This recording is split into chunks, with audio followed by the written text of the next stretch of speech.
Well, hey, kissy girl. Oh, she had to jump for that. You gonna jump to mommy? Okay.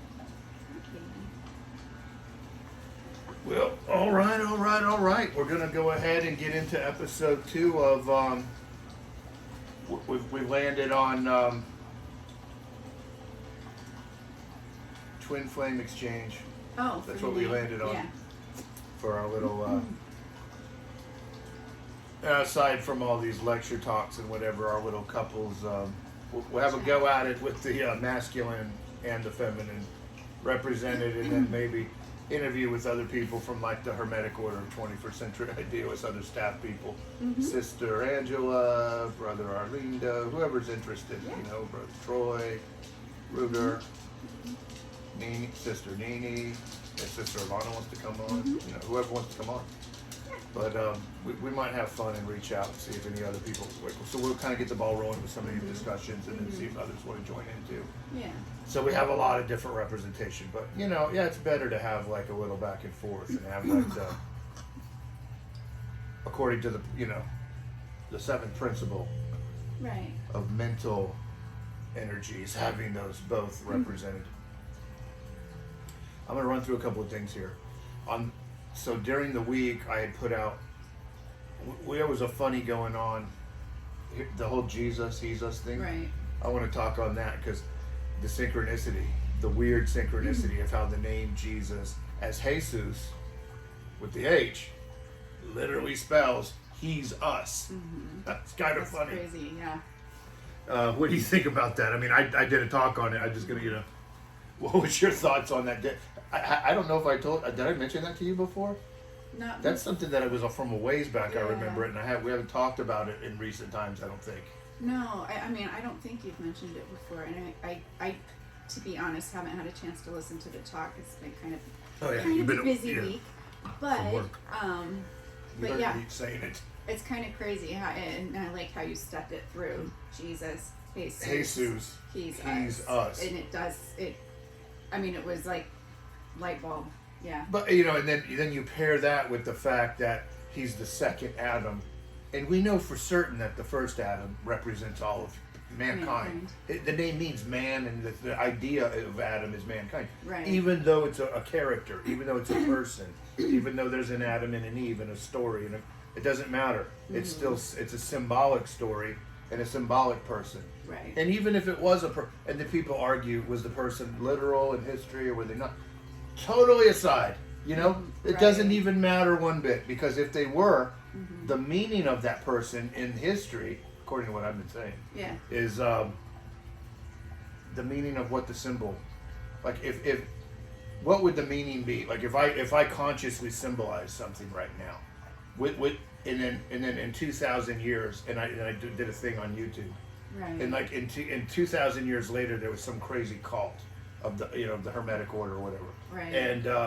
And people were worshiping it and stuff, Right. and they totally misread everything I had to say because they took it literally instead of symbolically. And I know what I meant when I said it, and it was obvious it was obvious to the people that I said it to, and you even say, hey, this is symbolic, Right. and yet people want to get away and overlook that it is symbolic and Right. focus only on the part that's historical. Oh, sure, somebody could prove that I'm historical, but that does nothing to change the symbolic value of a story that would have been written about a philosopher or a mystic, like somebody like me, Well, the point who is, says things, who gets into knowledge traditions and spouts things off. They get glorified, and then all this happens. the point is the teaching, not the person. Like so the message, Right, the message. over the messenger. Yeah. Yeah. That's my intention. So I mean, it makes sense to my wife. Hopefully, it makes sense to other people. So that was the whole thing, and the point of that was just to start raising these weird synchronicities, because we have this linear way of thinking. When science has already learned that linear time isn't the way it seems to us. It seems very linear, but it's not the way. It's not that way. Experiments have shown that it isn't really that way. And then there's more than that. It's like this ancient myths, I would argue, also show us that it isn't that way. It's like it's only that way in the left hemisphere. in the holistic mind, in the feminine mind, in the right hemisphere, because it's holistic, it can't be linear. It's not. It's whole. It's everything all at once. It's past, present, and future. So another example, I said I was going to raise some more examples from more ancient times than Jesus that are syncs like this. I'm going to go ahead and just say it now for the podcast, and then in the descriptions I'll write this out. The goddess Isis, right? Right. This is another one. Right. I want to bring this up behind Jesus. If you look at it in English, it's taking two words. Capital is and lowercase is. Is dash is. Like, it's what is. Right. And it's what is in both the capital sense, like higher self, and it's what is in sense of lowercase is. Right. That's the way it maps out into the English language. As above, so below. It's showing you that. Yeah. It's showing the second. It's showing the second Hermetic principle, illustrated in what we could call letter symbolism. Those are letters are symbols. Yeah. Well, okay. So immediately, people would be tempted to say, "Wait, no. She's Aset. That's not even what she was in Egypt, because it was Aset. You know, and this Isis comes about through the Greek to the English. You know, it works to us this way, right? Through this a certain transmission. So they're like, "Well, no, that's not it." Well, hey, guess what? The actual meaning of it back then, when it was Aset. And it doesn't even matter. We could give it a name older than that, because they're likely there were. Thoth isn't the oldest name. There's Dehute that was older than Thoth, so they were certainly older than Isis too. There are older names than just what I'm saying to keep in mind. The meanings remain the same. That's the point I'm trying to make. So in synchronicity is working with the right hemisphere, and that's the holistic hemisphere, and it doesn't play by the rules of time and space. It doesn't play by the rules of linear time. That's why it's like this, because it's 100% out of the intuitive mind, all the synchronicity. Well, look what happens. So Aset, I've had people do this. They'll come back and they go, "Oh, that's not." They're overlooked. They're not seeing deep enough into it. They're at the surface. It's like, well, you've got a roadblock here in language. Well, no, we don't, because we don't have a roadblock in meaning. The meaning stays somehow preserved through the changing of language. It's weird. So I'm trying to explain that to everybody, because I don't have this 100% figured out myself. I'm still figuring it all out. You know, so what I have figured out is this much. If you go, there's an inscription to Isis as the goddess Neith. That's the other thing. They're interchangeable. So Isis as Neith says of itself at the temple at Sais, I think you pronounce it that way, in Egypt, "I, Isis, am all that ever was, is, or shall ever be. No mortal hath unveiled my mystery. I am the source and creator of all." Wait, no, I'm conflating. I'll get to that one next. That's Brahman. She says, "My first fruits were the sun god," or like Apollo or Horus, depending on the Greek or the Egyptian. So it's like, well, what if it's a riddle? So the god Isis is a riddle, and where the riddle takes you, what is the past, the present, and the future simultaneously? I am all that ever was, is, past, present, and I am the past, the present, and the future. I am existence itself, as mother, as goddess. The Alpha and the Omega. Alpha, the beginning and the end. you see where that's going? Yeah. I am Alpha and Omega. Isn't the burning bush? Well, yeah, and also into the like all the way through the Bible, yeah. So I mean, we see the roots of that in the goddess Isis. In an earlier period, during the goddess period, the goddess is what said this. Later, during the patriarchal periods, they had the patriarchal gods declaring the same things that used to be declared by what had been the goddess. That's how the history works out. So Isis is saying, so it's the human mind through mythology and symbolism trying to talk about existence itself at grand scale as the goddess, as the mother of all things, that which birthed. Where did the sun come from? From mother existence. And it's a virgin birth of the sun, out of mother. This is why Isis was the eternal virgin. People get hung up on taking these stories all literal, and that she had this kid and that kid and blah blah. Literal virginity, literal. Yeah. It's not literal. We're not worried. It's just poetic. Does that make sense when I explain it that way, honey? No, it The does. virginity of the mother goddess giving birth to creation out of what? Out of ex nihilo, out of something, transparency. We don't see it. It's not nothing. It's just that it's invisible. And that's why St. Paul says that the things that are seen come from the unseen. And what do you think of that? I mean, how does that sound as a teaching? No, I in mean, the modern world? It makes sense. I think that coming from that traditional Christian upbringing that we both had, I was, like I mentioned previously, I was really raised thinking everything was super literal, and that was very important to me. And I remember one time sitting in church, in a Seventh-day Adventist church, and the pastor did a sermon on the story of Job.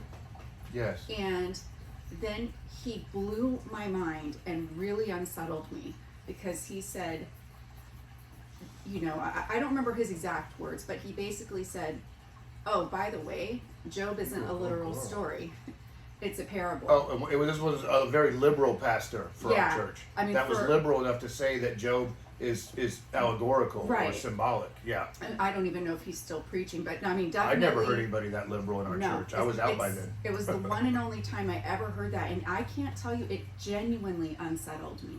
You were triggered inside from it? I was upset about it, and then it settled in, and I started wondering about it, and that was probably the boys were they were little. Because it was contrary to what you had been told is true, and it stung, right? Yeah, it was probably 20 years ago at this point. What year is this? 20? No, it might have been about 15 years ago. It kind of sat in your gut. Yeah. It was unsettling, and you wanted to settle it. Yeah, and then now, having come, I don't know if I'd say full circle, but having kind of come around and changed a lot in my thinking and opened my mind up quite a bit, I realized You're a good girl. It doesn't matter if it's not literal, because the point isn't the historical Job. The point is the lessons that you're learning. The point is the story.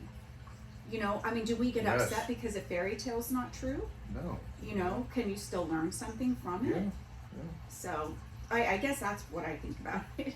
Well, what you think about it is, what I think about it too. It's like you caught up. We had a delay there in life where I had run off into atheism, and then, did an equal 12 years in atheism after the 12 years of Bible school. It's weird. It's just the way life worked. And I never knew that until I looked back on it in retrospect. On the moment, I didn't realize it. 12 years to this, 12 years to that. I look back, and that's what it was. Yeah. It's crazy, these sacred numbers and whatnot. We'll get into those sacred numbers later. But, so Isis is supposed to represent existence. That's what these supreme gods are, and they were goddess originally, and then they were patriarchal later. It's just what it is. But even that doesn't matter, because it's a symbol, so it's a message. It's a messenger as a symbol, whether it's patriarchal or goddess, and it's pointing to something else, which is the transcendent, the transcendent mystery. That's why she says, no mortal hath unveiled my mystery. Right. That's the mystery of existence itself. That's the mystery of the existence of something that, like you said, Alpha and Omega, that has no beginning and no end, cannot be assigned a fixed beginning or an end. That aspect of existence is just existence itself. And then through Hermetics and Vedic tradition and Taoism and modern idealism, the understanding is that mystery is beyond the intellect, but it's not beyond experience itself. It's it's existence itself, and existence is a mystery because existence goes further than what the intellectual mind can comprehend. This is to explain the transcendent in a way. People throw the term transcendent around, and they're very reckless with it in society. So I want to qualify that really heavy. A lot of people, and this happens in certain factions of Buddhism and certain Eastern thought, but maybe some West too. I could maybe find an example. People will, of course, people have a tendency to overshoot the mark. Yeah. Overdo something. People overdo non-duality and the transcendent. They think that the goal is to not think, to not use intellect. That's not the goal. Thank God. To not reincarnate. Yeah. But what they're missing, they've only got half of the whole circle understood at that point. Yes, okay, it's more than what you think when you first start out. And you learn that reality is more than what appears at face value by this discipline called neti, which is not that. I'm not the person that I think I am. Right. I'm not Stephen Woolard, this name on paper. I'm Right. not even this what's called materialistic physical body avatar Right. that I'm looking at. I'm more than even that is a metaphor for the actual spirit and soul that somebody really is, and that spirit or soul that you really are, more than a name on paper, more than what you see is what you get with your eyes and your senses, is spirit itself. That's God in you. That's when people talk of the divine spark, that is what is meant by it. And when they say that the transcendent is immanent, that's what they mean. Experience itself is the transcendent crosses. There's no boundaries for experience itself.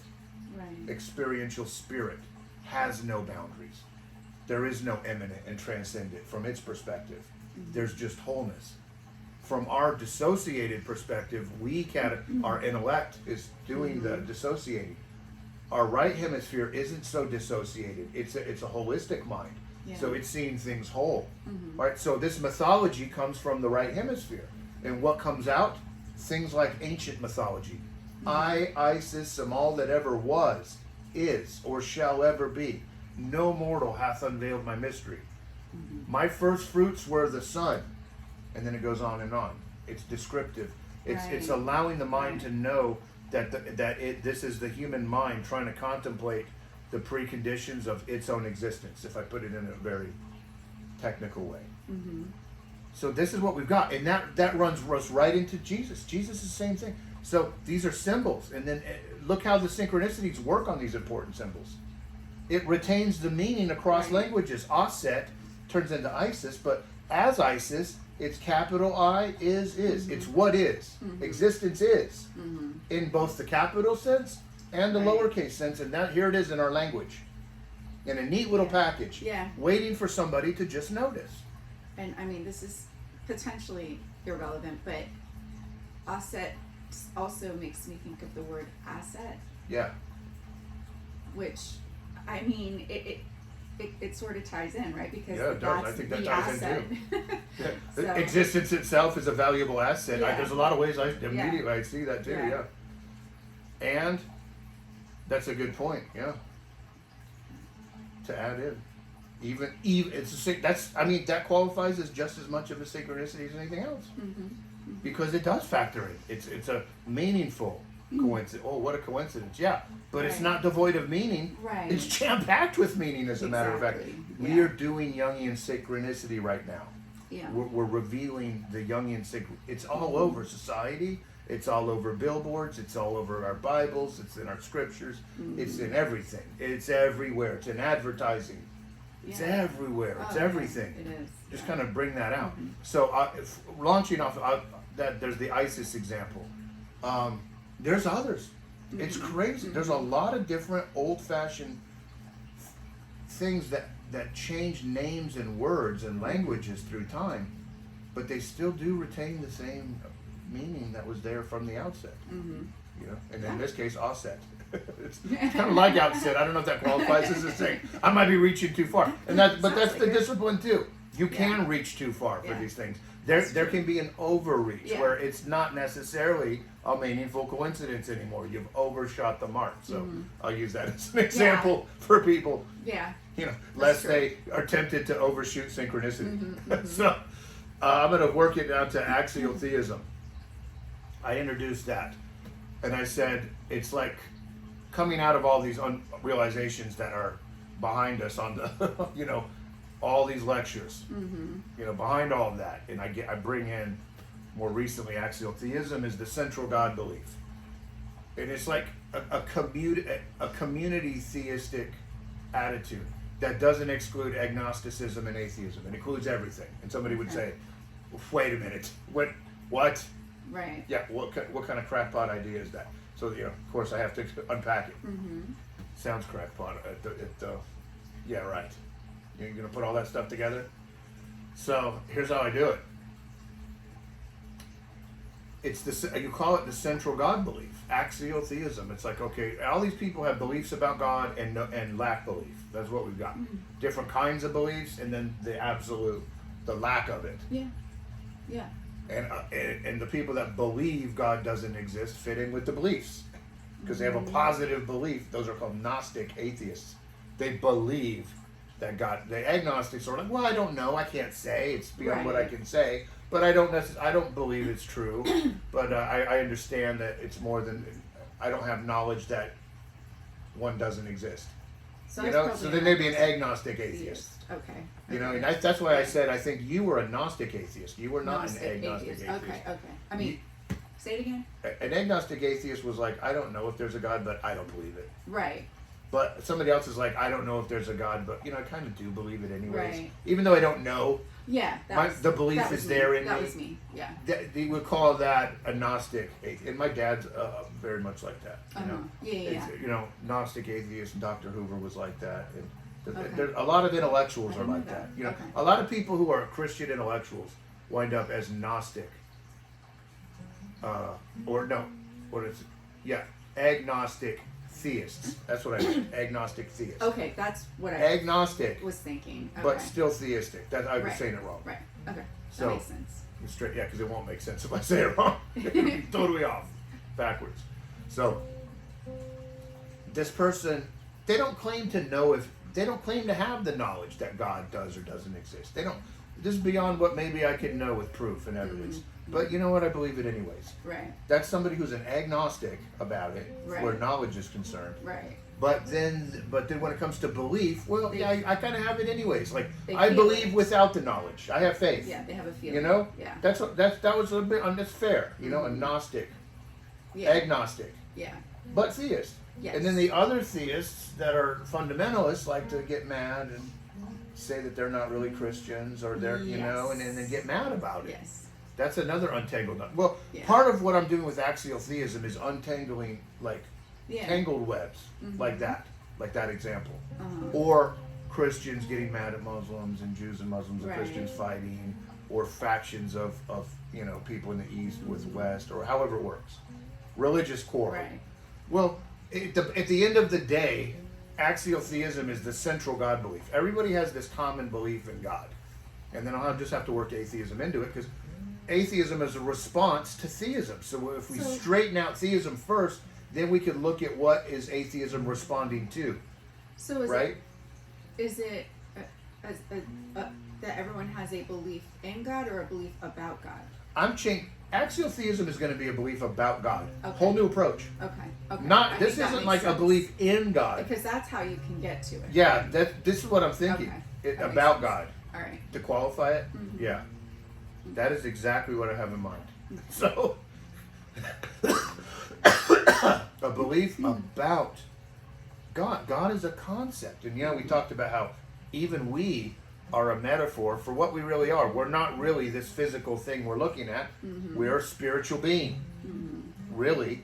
So this physical, everybody's like, that's not a metaphor. No, Jesus wasn't a metaphor. He was real. I'm real right now. And she's real right now. And these puppies are real. And they're also metaphors.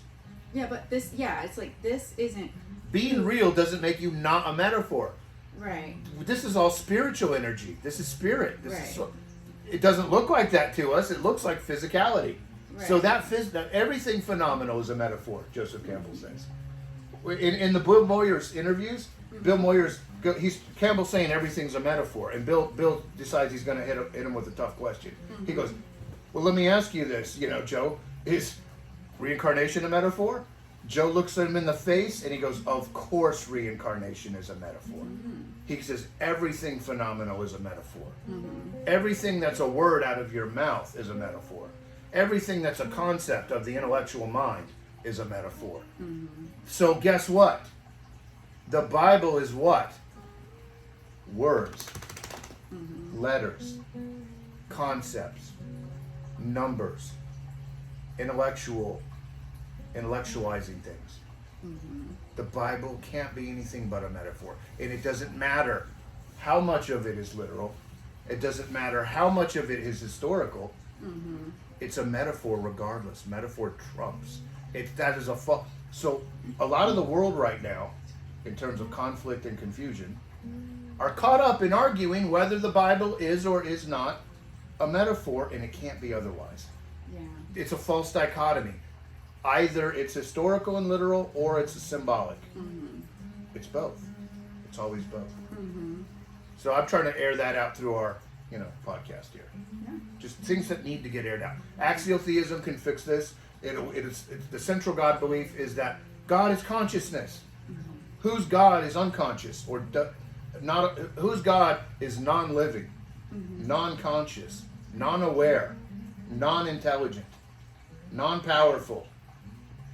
Nobody's. The idea, and God is a concept for existence. So if we put it all together, the central God belief is that God is a metaphorical symbol, can't be otherwise, because we're talking about it and thinking about it with concepts and words and using scriptures that are also concepts. As intellectual, it's a symbol.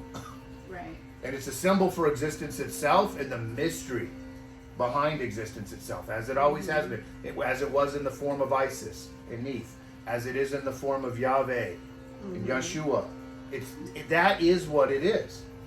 So axial-theism is a belief about God. You understand that God's a concept.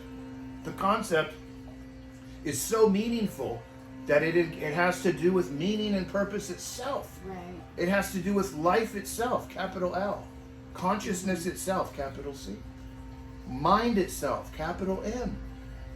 Intelligence with a capital I. Is, just like in the Isis, is connecting the higher self and the lower self, which are just perspective. They're not two different things. There's only the higher self, and it makes a perspective within itself that seems like the lower. I and the Father are one, it says in John 10:30, and I keep repeating, Yeah. It's all there in the Bible.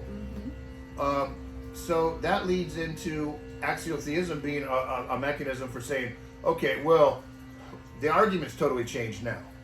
The atheists were responding to that when they either believe or don't believe in what?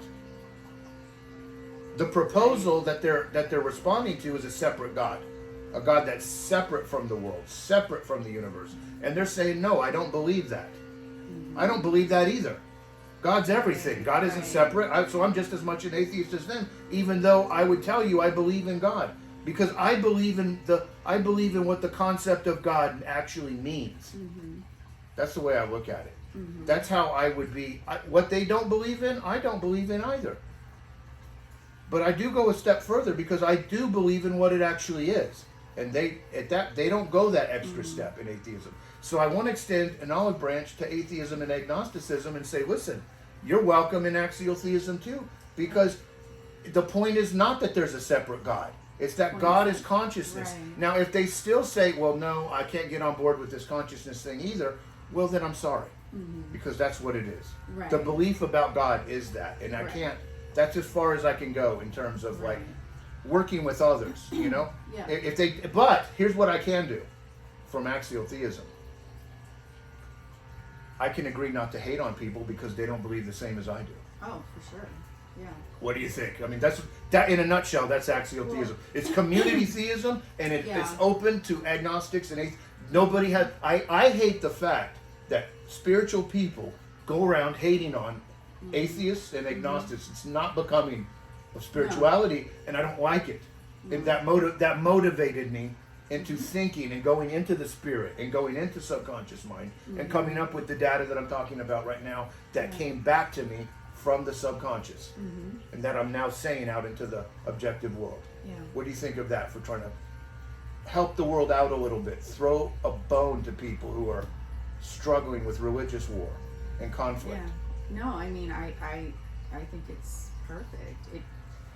If there's a concept that all of a sudden everybody who's had all these differing beliefs, can look at and go, okay, I could be part of that, and it really doesn't matter If you're not like a believer or nothing, what your religious background is. But you're part of the community. Right. You're not excluded because you're an atheist. Right. You're an agnostic. You're not out like you are with the fundamentalists. You know. Yeah, because that actually has been. That's not love. That's not right. Jesus. That's been my greatest loss, I guess, since not really being, part of that whole Adventist community. Me too, the community. Honey. I did. I missed out years and years of having no community while I was atheist. And being an introvert, it's not always that easy for me to make new friends. Yeah. I'm a little on the shy side, or a lot, as you know. So I miss out on that, and I love the idea of a community where everyone can feel welcome and accepted, and not judged. Yeah. Not Find judged. a place of non-judgment, or at the minimum, a lot less judgment. Yeah. A lot less judgment than blind people do when they're in the frame of mind of blind ego. Yeah. When people are in the mind frame of blind ego, there's blind judgment. Yeah. The good thing about communities like we've been building on our network of online communities, the Hermetic Order of 21st Century Idealists is the biggest one right now, where we're over 11K in membership. We're personable. I kept it private on purpose, not to hoard knowledge or anything. We're talking about all the knowledge right now in public. Right. It's for sake of being personable and encouraging people to have real community with like-minded people that think like the way I'm talking now, the way we're talking now, those kind of people. People in the world who have the kind of mind frame or subjective experience like we're talking about now, who fit into that kind of thinking and that kind of community. Yeah. Those numbers are increasing in the world, and we need that. So I come out of like what was essentially the intellectual dark web all these years, since the early 2000s. I've been talking this kind of stuff in the dark corners of the internet that weren't so popular, and then decided to I didn't step into social media being loud about all this stuff until 2019 maybe or so? I don't know. We got married in 2019, so I think it might have have been been a little later, 2020. Before I really bothered putting this on social media. Yeah. And I'm just now bothering to put it on YouTube. I've taken my sweet time because there's not a rush and I want to have everything right. And when I got into social media, I got really deep into a lot of different spiritual communities, and I kind of previewed the landscape of social media. Yeah. I went in there and I kind of played hardball.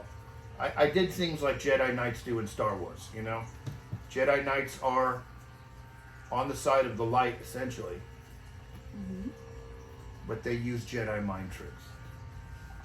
They use tactics. Yeah. They do things. Right. I'm not going to get into it deep, but I do things too. Yeah. I can use Jedi mind tricks at will. I can do that. People can sense that about me. If you've heard me speak, I'm sure you've seen. Yeah, I'm capable of Jedi mind tricks. So that would make people suspect about all these teachings, right? Okay.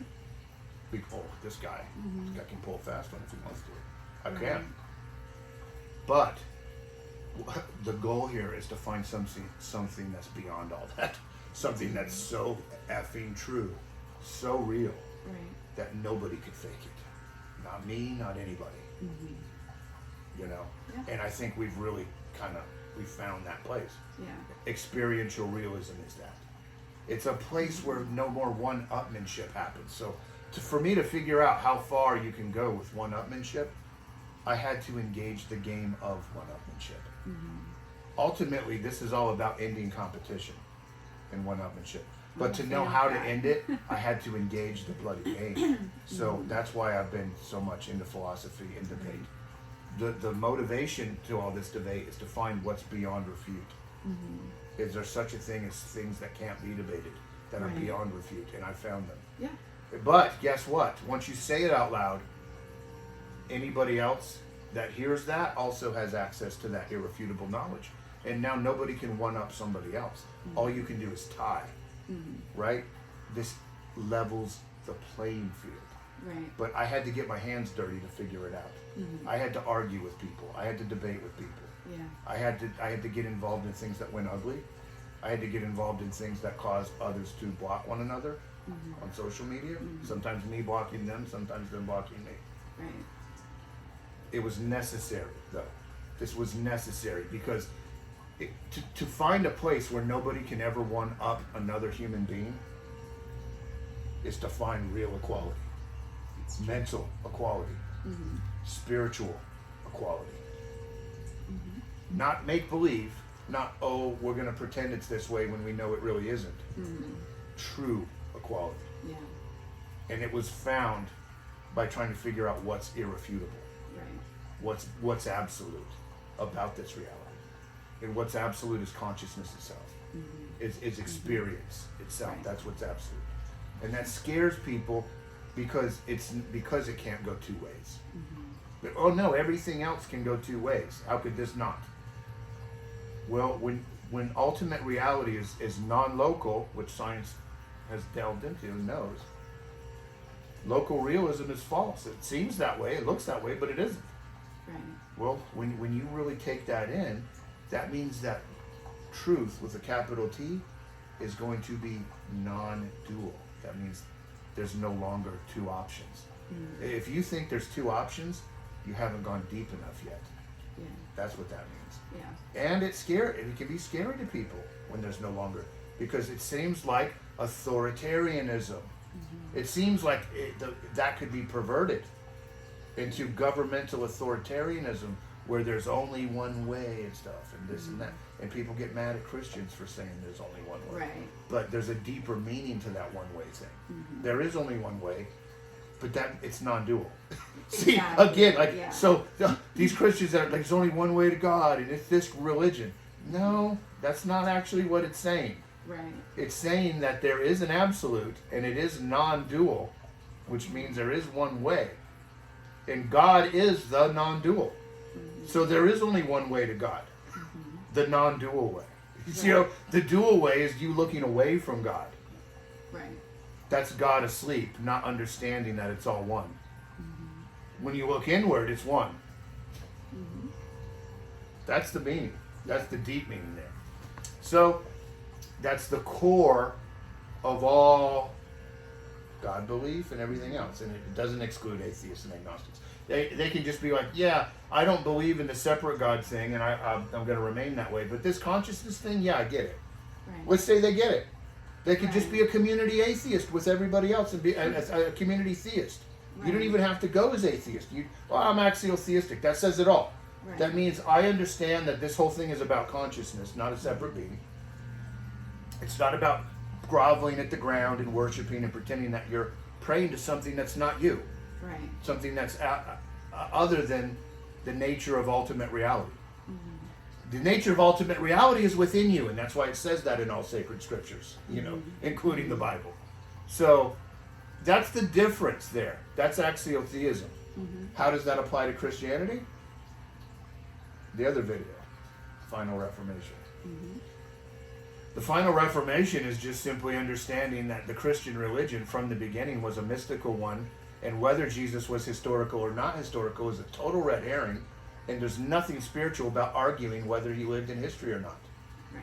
The spiritual part is what Jesus embodied, the message that the messenger Jesus was conveying, which is what we just talked about. Right. You could argue that it was an axial-theistic message that Jesus was speaking, right? Yeah. I mean, it's from the female perspective. I mean, I just put out a bunch of, I thought of this, what do you think of it? I mean, what do you think of what I thought of? Well, I mean, just give us the female. Well, I mean, I just think that feedback. That's just tying it all together, I mean, like I said, I think that axial-theism, it does make sense. It's a way to be inclusive of everyone. I would think females would like this. Yeah. No, for sure. And, I would assume. Yeah. And you're and right. Males. I believe that the message of Christ was inclusive. And it was inclusive, not exclusive, you said. Inclusive, yeah. And it was it did embody the concept of consciousness and oneness. And that's unity. You think that's pretty clear. Yeah. Straightforward. Yeah, I do. I mean, a lot of people don't, but I'm just, I do. I mean, just I can't you know, I'm not gonna be able to rip off some Bible verses Yeah. off the top of my head, but it makes sense. Being very familiar with the message of Christ from 50 years of knowing it. Yeah. That was the message, and the message of the New Testament and the Bible was highly different from the message of the Old Testament. So, you know, it wasn't inclusive. Like you said, I and the Father are one. It can be argued that way. You know, the only way to get to the Father is through me. Well, that's because they're one. and Jesus, he's us. Yeah, exactly. Back we go to circle back around to he's us. Yeah. Just like Adam is us, Mm-hmm. Jesus is us. Yeah. Jesus is us. Right. I mean, that should be a T-shirt or something like Jesus is us. Yes. You know. Yes. Maybe we'll put that out. Maybe somebody will put that out. I don't care. I said it out loud, so that's a freebie. But it's a good idea. I mean, it gets the point across. That's not a blasphemy. No, not at all. That's sacred. It's divine. It is the divine knowledge. It's not a. That's what Jesus was saying in John 10:30. They accused him of blasphemy, and he's saying this is not a blasphemy. It's not written in your law. I have said you were gods. The Elohim were the gods, the plural gods of the Old Testament. In Genesis, let us make man in our image, our likeness. You know. Later they turned that into Trinitarianism. Originally that was just the Elohim. I think she's not confident, but she wants mama. I think she wants the blanket. Didn't want to jump that far. Oh, she just okay. She just mind controlled Daddy to put her over there. She wanted it, and lo and behold, Daddy craned her over there. Doggies use synchronicity. Everything has it. So, the final Reformation in Christianity is just the simple understanding that Christianity started out as a mystical practice that had to do with direct experience, and if we understand Jesus as historical, well, then he was teaching direct experience to disciples, and they taught it to others, and here we are today. Mm-hmm. But what happened was they stopped teaching it as direct experience within the first couple hundred years. You know, it's hard to say, but probably didn't have more than the first couple hundred years of actual Christianity as direct experience mysticism. Mm-hmm. Then it turned into exoteric Christianity, public. This is just to get people in and get them familiar with the stories and the names and all the symbols, get familiar with the symbols, which are the stories. Mm-hmm. Jerusalem is a real place, but it's also a spiritual Jerusalem. It has a meaning of the Jerusalem above and Jerusalem below. And, you know, yes, they're historical, but if you're just looking at it as a lesson in history class, what's the metaphysical part? Mm-hmm. What's the spiritual part? Right. Is history class particularly spiritual? No. Is it metaphysical? Right. Is it religious? It's just it's just history. Stories. That's not the spiritual part. So when people are worried about the historical part, they're missing the spiritual part. Mm-hmm. The mind's deceiving you at that point. And this is just sort of subconscious. It's not even like some big conspiracy. It's just the way the mind works. Mm-hmm. And until we get a handle on it as a species, it's going to continue to work that way until we say, the mind works this way. And if we change this and that, we can make it work better and not work that way. And we can move forward. Right. That's what the open discussion is about. Mm-hmm. That's why opening all this up. So the final talk, there's the final Reformation. I would say that comes right before we really settle into the Aquarian age. In Luke 22:10, it's calling attention to the man bearing a pitcher of water who's going into the upper room, and Jesus is telling the 12 disciples, you will see a man bearing a pitcher of water. He will enter into the upper room that he entereth into. This is astrotheological allegory in the Bible. From one Hermetic initiate to another, these were the astronomer priests. They're the ones that kept track of the stars. They're the ones. That's why the Magi. That's why all this stuff. So there's two types of like astrology and magic in the Bible. Some kind of dark kind that they don't like and they talk bad about, and then there's the divine kind that they talk good about, and that's fine. King David went to a witch. You know, there's situations where magic is used by the divine, and there's other situations where it's just darkness, and you have to be able to nuance which is what.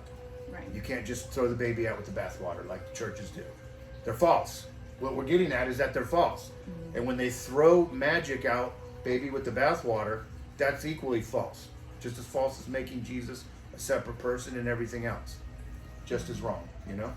So, what it's saying in Luke 22:10 is you've got Jesus acting as like the sun or the solar avatar for the age of Pisces, and he's telling the disciples the ages change because the sun will raise into a new constellation at the spring equinox every 2150 years or so. It fluctuates. So the sun will be rising every time at Easter and Passover. It had been rising into Aries the ram during the Mosaic period. So that's why all that was religious, and that symbolism was used for the religion.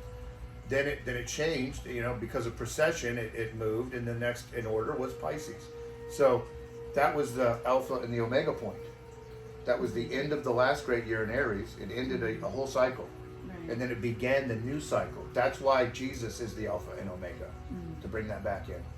I am Alpha and Omega, beginning and end.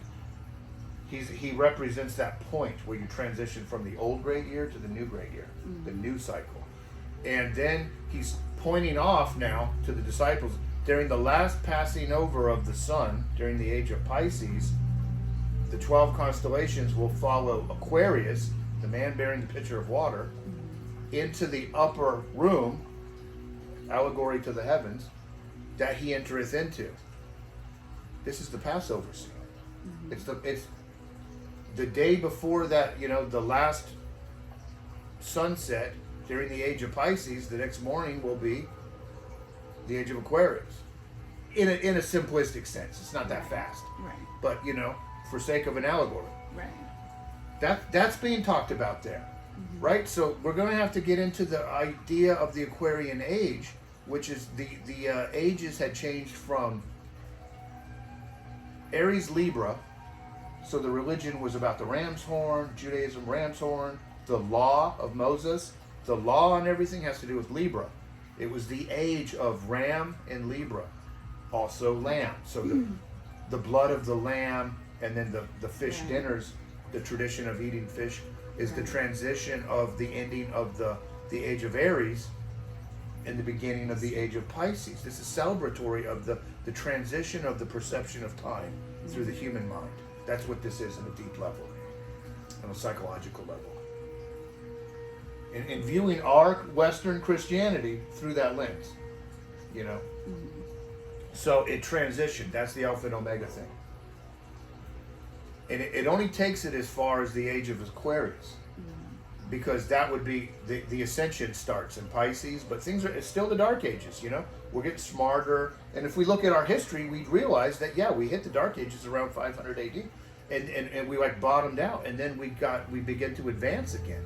Well, that corresponds to the great year it's being spoken of in the Bible and in all holy scriptures, and it's going up, up, up. Well, when you get to the age of Aquarius, that's the second ascending age. That's why it's being celebrated. That's why it's calling attention to that age. That's when the ascension really starts to ramp up, and that's the revelation. That takes us to the part of the Bible that's revelation. So all it does is take us into where it's going to ascend into the higher ages, and then it stops at that. That's our Bible, according to astrotheology and the precession cycle. And it all makes sense. All these stories are layered in meaning and symbols. And even if they are using historical people, the meaning of the historical people is to go past the historical people to the symbol itself, the deeper meaning. And when I say that these meanings are there from antiquity, you know, Jesus, he's us. In the whole, somehow they're preserved like that, in the right. The function of the holistic mind is causing this somehow. But the intellectual mind doesn't know how, and may never know how. That's what we're up against here. So they say that as we get into the higher ages, the intellectual mind catches up more, and then the two balance out, and then you get to where there isn't a conflict between intellect and intuition, masculine mind and feminine mind. So that was kind of like, you know, launching out of our upbringing and then like to where we are now. That's what I wanted to do for the second talk. and then talk about more like individualized issues later, more casual issues. But that goes from fundamentalist religion through the atheisms all the way up to these new ideas that are proposals that are for making better community, detoxifying spirituality and religion after it's been toxified for thousands of years of people abusing religion, mistranslating and mistreating God through it all, mistreating the concept of God, mistreating the concept of Jesus, mistreating each other, mistreating one another, over beliefs that were incorrect and exclusionary, like you said. How can it be that Jesus was exclusionary and not inclusive? Why the Great Commission if Jesus wasn't all-inclusive? You know, there's a lot of problems with that. And it's all leading to attention to the coming of the new age ahead beyond Pisces, which is Aquarius-Leo, and that's lion and water bearer. And needless to say, there's a lot to do about the lion of the tribe of Judah. You know, a lot of this stuff is astrological, and the age of the lion is the age ahead of us now. You know, and it also includes Jesus, you know, as well. So it's not like he's devoid of going into the next stage. It's just that it changes. And now there's going to be a new format. The new format is the symbolism will have to adapt then, right? So I would say that's part of the final Reformation too. The symbolism will every time the ages change, every couple thousand years, the symbolism changes. We're up against that now. There's an elephant in the room. And I'm kind of like, just what do you think about that? That's how I bring it. That's how I'm going to conclude. Do you have any thoughts right off the bat, or is that just kind of like, well, I don't know? Yeah, I mean, I don't really know that much about the astrological part of it. Yeah. But just the sense that it's in the Bible, it's calling attention to it. Yeah, I can see that. It means ascension. Yeah. And it's what the allegories in Revelation. You know, we grew up with them telling us all kinds of nonsense about Revelation. What it actually is a thing about the stars. And what's happening in the stars reveals what's happening inside of people. Spiritual transformations that are going on inside of people. That's how it unpacks. All that astrology also has alchemy. It always has two meanings, above and below at the same time. And the above is constellations and what they're doing. And when these constellations are in this position, the inner alchemy inside will be changing. That's what it's saying in Revelation. It's about the age of Aquarius. Yeah. So, well, we could get into that later when we get into other talks. That's where it gets, and I mean, that's where most, you know why most people can't get into a discussion like that? Because both religion and atheism has made a mockery out of astrology and astrological symbolism, and made it so where people think of it as woo-woo and nonsense on both sides, both in religion and in atheism. Whereas once you start realizing that reality is whole, what looks like space between us and the Orion constellation isn't. This is a holistic reality that only looks like this. Local realism is false. Well, when people are like saying that astrology is BS and all this stuff, they're doing it from an assumption. They assume that the stars and the world and you are not connected. They are. Non-locality, quantum entanglement. I'm going to leave it with that.